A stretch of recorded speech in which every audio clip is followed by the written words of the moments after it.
Buenas, de nuevo, Crack Bursátil. Hace algunos años, una foto de este recibo de cajero automático causó un auténtico revuelo en internet. Y es que este recibo mostraba un saldo de casi 100 millones de dólares en una antigua cuenta corriente bancaria. La simple idea de abrir la aplicación del banco de tu teléfono y encontrar 9 cifras sería algo descabellado para el 99,9% de la población, aunque obviamente sería el sueño de cualquier ciudadano medio, especialmente en una época en la que alrededor del 40% de los estadounidenses tendrían que endeudarse para cubrir un gasto inesperado de $400. Más tarde se reveló que este recibo pertenecía a un exadministrador de fondos de cobertura que guardaba el dinero en efectivo en una cuenta bancaria en previsión de una próxima inversión. Pero esto plantea la siguiente pregunta: ¿cuánto dinero puedes guardar en una sola cuenta bancaria? La respuesta que la mayoría de los bancos te darán es que no hay límite, y en gran medida esto es efectivamente cierto. Por supuesto, los bancos te dirán esto porque realmente necesitan el dinero de los depositantes para usarlo como garantía para pedir prestado más dinero que luego pueden invertir o prestar al público en general en forma de créditos, que es como realmente los bancos obtienen sus ganancias, prestando dinero para más tarde recuperarlo con intereses. Sin embargo, el primer límite con el que se encontrará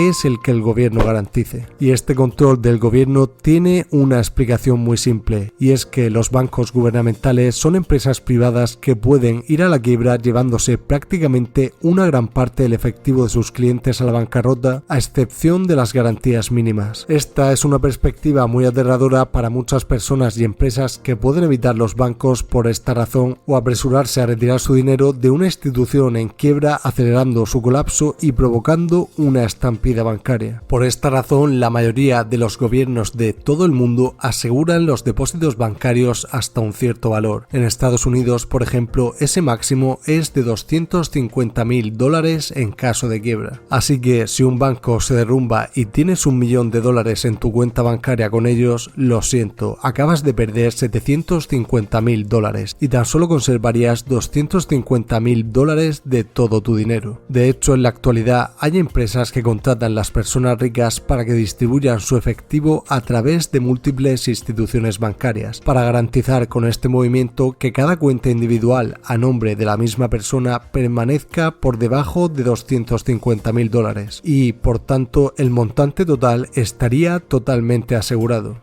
Pero aún así, esto no son grandes sumas de dinero para ciertas entidades. Apple, que es una de las empresas más grandes del mundo, posee en su balance un efectivo de más de $74,000 millones en la actualidad, aunque lo cierto es que esto no es exactamente así. La mayor parte de este dinero se encuentra en bonos del gobierno a corto plazo, llamados letras del tesoro, en lugar de estar en una cuenta corriente. De hecho, si observamos de cerca el balance general de estas compañías, vemos como el dinero disponible se denomina efectivo y equivalentes de efectivo. Estos tipos de bonos del gobierno a corto plazo son básicamente tan buenos como el efectivo porque son muy fáciles de vender y su precio es muy estable, por lo que en realidad son mucho más seguros que un depósito bancario, ya que no hay una institución privada como un banco que sea el intermediario entre el gobierno que emite los bonos y la empresa o individuo que posee los bonos. En el mundo de las grandes empresas, poseer letras del tesoro es como tener dinero en efectivo en el bolsillo, pero el dinero real que respalda esas letras del tesoro se mantiene en cuentas de tesorería. La Fed respalda todos estos títulos a través de estas cuentas de tesorería, que son prácticamente cuentas bancarias especiales y donde grandes instituciones como JP Morgan mantienen cientos de miles de millones de dólares en reservas en nombre de sus clientes. Sin embargo, estas cuentas bancarias especiales solo pueden ser abiertas por tres grupos diferentes: el Departamento de Tesorería de los Estados Unidos, bancos estadounidenses registrados y gobiernos extranjeros. Las personas no pueden abrir cuentas directamente con la Reserva Federal sin importar cuán ricos sean, por lo que si cualquier persona o empresa quiere adquirir letras del tesoro, deben hacerlo a través de alguna entidad aceptada por la Fed como un banco, y el banco no tiene poder sobre esos títulos porque estos están a nombre del poseedor.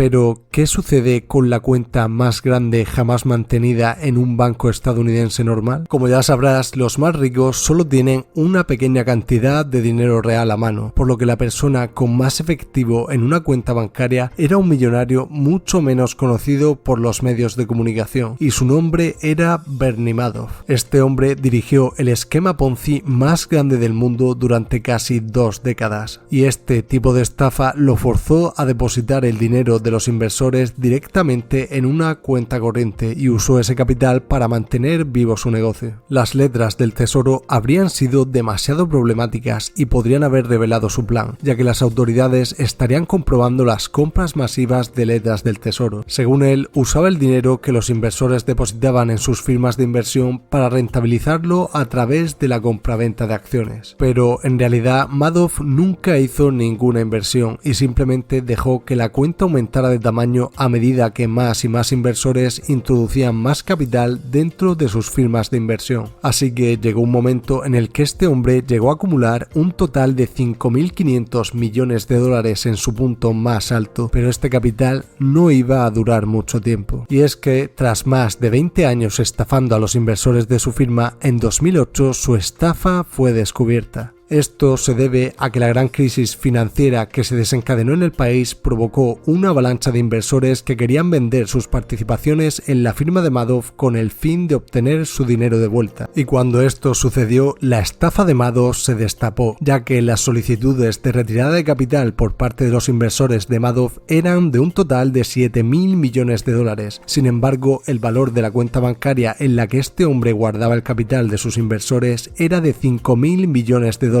Y por ello no podía devolver el dinero a sus inversores, y tras varias investigaciones por parte de la SEC, su firma se derrumbó y Madoff fue condenado a 150 años de cárcel por llevar a cabo una de las mayores estafas de la historia.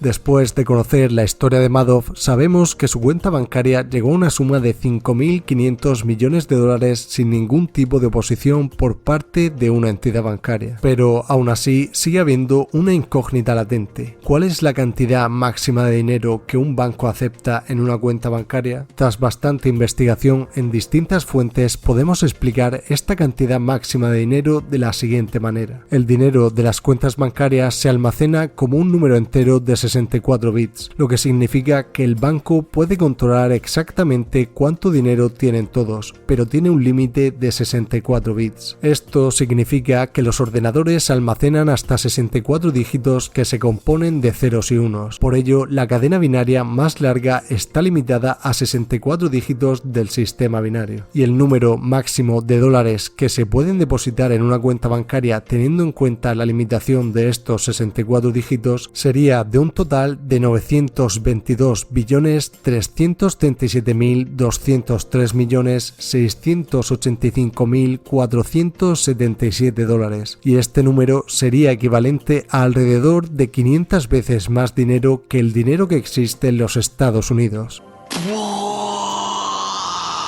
¿Crees que alguien alguna vez va a conseguir sobrepasar este límite en una cuenta bancaria? Pues lo cierto es que este límite ya ha sido rebasado. Durante el periodo de hiperinflación extrema en Zimbabue, los registros bancarios electrónicos tuvieron que ser modificados a mano por cajeros que tenían que escribir varios ceros mientras que el dólar zimbabuense se devaluaba de forma constante. ¿Y tú, crees que alguna vez llegarás al límite de una cuenta bancaria? ¿O tendrás tu efectivo en letras del tesoro? Déjame tu opinión en los comentarios y te recomiendo ver este vídeo para que conozcas cuál será el rumbo de la economía durante la siguiente década. Y suscríbete si aún no lo estás, si quieres seguir aprendiendo cómo funciona realmente el mundo económico, crack bursátil.